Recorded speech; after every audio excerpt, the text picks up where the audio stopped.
Jason Dickerson, Operation Maintenance Division Chief, DPW, and I just kind of noticed that just kind of hit me on here in the middle. So I don't know if I'm the swing vote or whatever. I'm going to take a hint from my DPW to the left and my key to my right. I'm going to keep this short. So if you give me 3 minutes, I'll get off my soapbox. There's no point in me going through line item by line item. I think you see most of the bullets there, but just to get everybody kind of engaged, because I know recycling and waste disposal can be as exciting as watching paint dry. As a garrison, I'm just going to ask you, how much do you think just estimating, how much refuse or solid waste do you think we generate within a year? 500 tons? Can I get away? Show of hands? How about 1,000 tons? How about 2,500 tons? All the above are false. In the last fiscal year, we generated over 6,500 tons. That comes out to roughly about 400 kilograms per person that generates solid waste in the garrison. Now, numerically, what does that mean from a dollars and cents figure? Because unfortunately, my division, we have to always constantly, we're working under a budget. That comes out to roughly about $6 million a year we spend for solid waste collection as well as disposal. And the good news out of that is where I say, how did our neighbors do it? Most of you, I assume, live off post. So if your neighbors are anything like mine, they let you know real quick when you're not doing something right.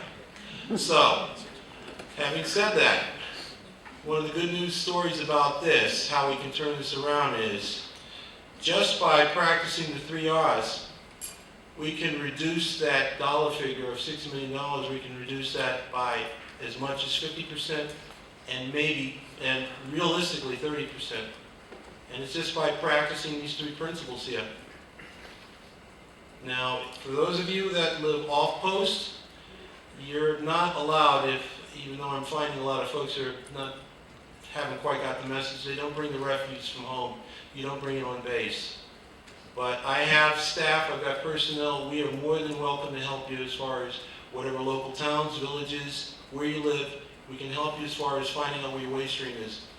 But the important thing for me to note, folks, if anything I want you to get out of this, is when you don't segregate your materials and they collect it, it is collected as solid waste and the cost goes up exponentially. Whereas when we separate our paper, you know how much we pay? Nothing. When we separate those things you see that they're called Kunststoffe, those items that can be recycled like plastics, like aluminum, and what have you, that either costs us very little or next to nothing.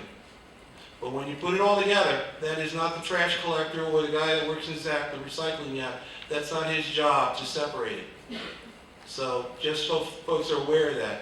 And after every holiday weekend, we average anywhere from 15 to 30 cubic meters. 30 cubic meters is about the size of what you see on a tractor trailer. So just so you get an idea of the volume and the magnitude. So I'm going to keep this short. And again, for units that are deploying, by all means, we want to be proactive. We want to engage you. We want to work with you. So if your command group or unit is about to deploy or about to move out, please let us know. We have no problem supplying you the containers. We just ask for you to separate them. Because again, it really costs us, and at the end of the day, for all of us, whether we're green suits or DACs, we're all taxpayers. And if we can save $3 million or 1.5 million or whatever, I think that's a move in the right direction. So with that, I'll get off my soapbox and I'll turn it over to Makita.